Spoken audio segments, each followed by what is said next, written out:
Take two.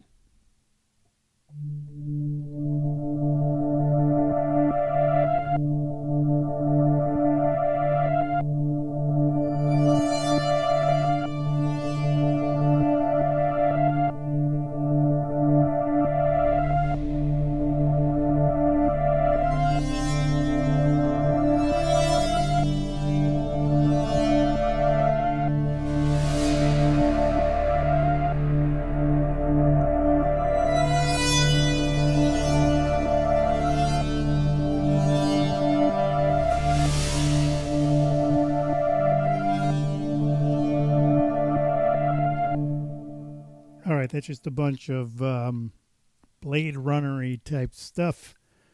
I decided it's time to try to do another video on how to set up a sound here. Now I still got a little bit of frog in my throat, but I'm gonna try to run something through quick here. I made a sound here, number 402.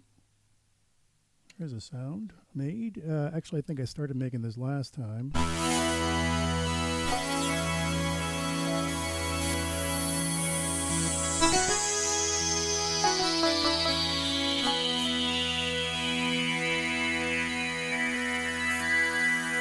A lot of components to this sound, so you'll notice there's a little rippling effect in the background.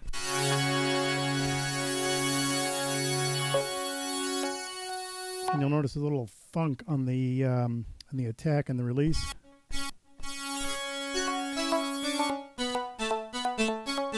So you got an attacky thing.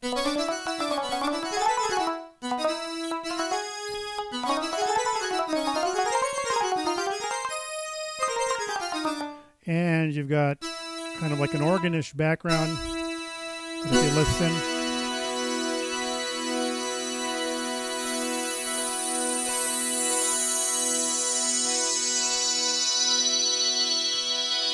We've got the animator sweeping in, and we've got the animator actually sweeping through a bunch of different waves. And then when you let up, it gives you this thunk, which you could get rid of if you hit a little bit more release.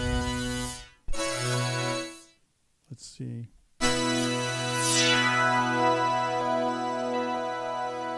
And by that sound, you can figure out why you got the thunk. So just as kind of an add-on to the last video, because I never really showed you the final sound, what we've done is, if I go back to the cutoff here, you notice I've got a cutoff that's fairly well modulated by both the note and by the EG, with a lot of resonance. And when I turn this release to 0,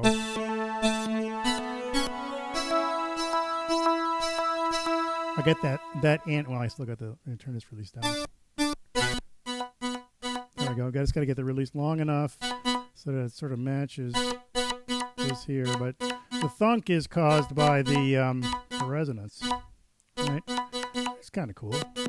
See if I detune it, I can kind of get the thunk, that end thunk in. See, way up here it's kind of like 10, but I liked it there.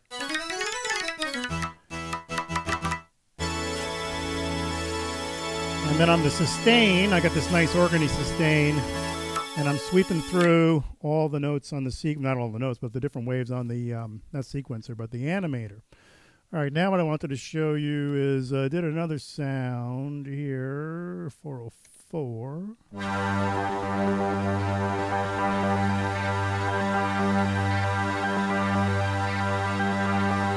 And you'll notice there's a bit of that waveform modulation stuff going on in the background. So here's how we built that sound. We started with the initialized waveform, and I just started panning through the waves till I got what I wanted.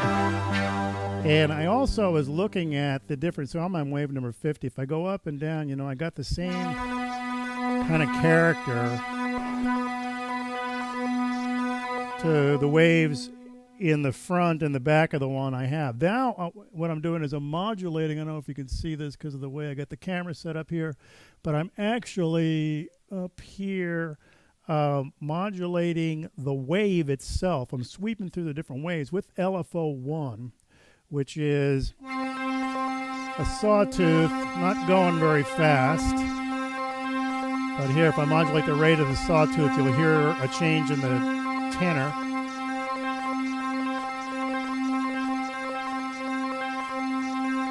Actually, probably if I turn down the sustain.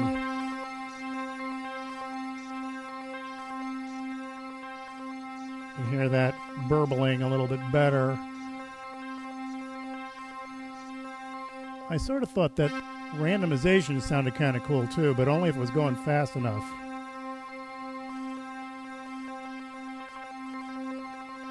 So that gives you a different sort of character. Because now I've screwed up my attack. So.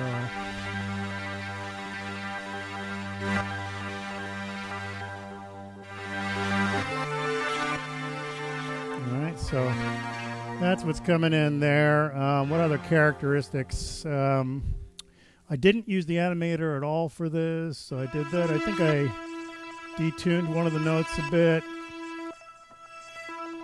I've also noticed that, and this is, I don't know if it's their software or what, but I've noticed that the subwave seems to be on when it's off and off when it's on. So there's no light now. You hear what it sounds like. If I hit, it sounds much thinner. So maybe I just don't understand what that button means. But it sure sounds like the subs are in now and they're not in when that button's pushed. So it seems as if it's programmed to the opposite. Maybe an upgrade to the operating system when it comes out will put some light onto that one. What else can I show you here? Oh yeah, and you'll notice I got a lot of note stealing there. It's because I'm using the stacked mode. If I go to poly mode, you get that left-right thing. And by the way, I have not figured out how to get that to stop, you know, where the first voice is coming. Actually, that one to me came out on the right. Next one comes to the left, right, left, right. That is really annoying. Certainly doesn't do it in mono, but what it does is it sticks to the last one you're at, so you're going to get a left or a right channel in mono. Unison, I guess it depends on how many voices you've got. I've got 4 voices going on now. But I like stack the best because I can decide how big it needs to be.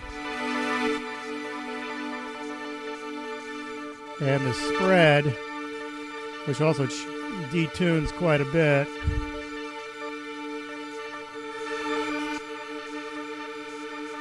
Yeah.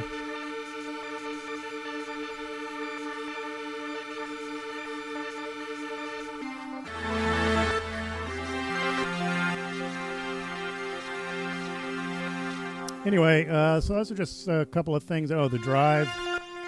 Put the drive way up. I do have the sub just barely on here.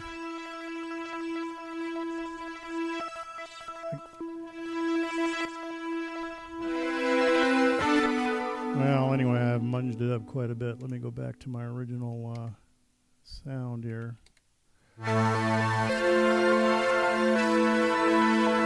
So, just wanted to show you that. Let's see, here's another kind of a thinner.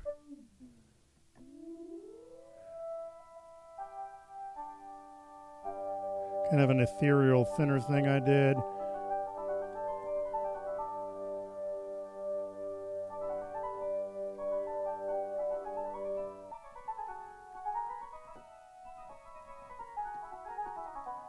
And then I think it was one of the ones I messed around with on the last video. All sound kind of characteristically modal. Now that I'm getting used to the sound of this thing, I'm realizing that it's got a character and this is what it is. If I go back to, and this is what happens sometimes. So now I'm trying to hit the quick recall here, and you notice the patch is not changing. Oh, there it goes. Made a liar out of me. So let's see, what I'll do here is, just for the hell of it, I'm gonna play some stuff and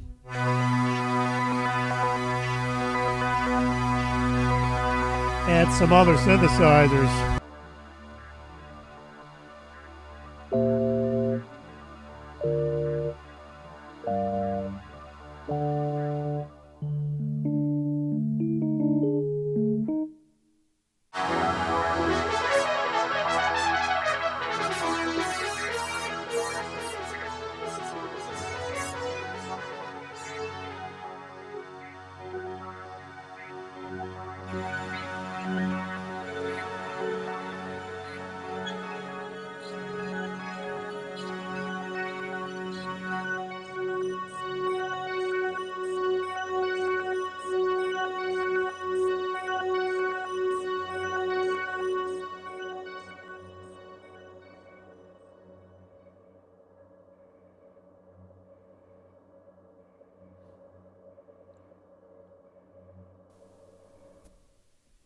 And so on.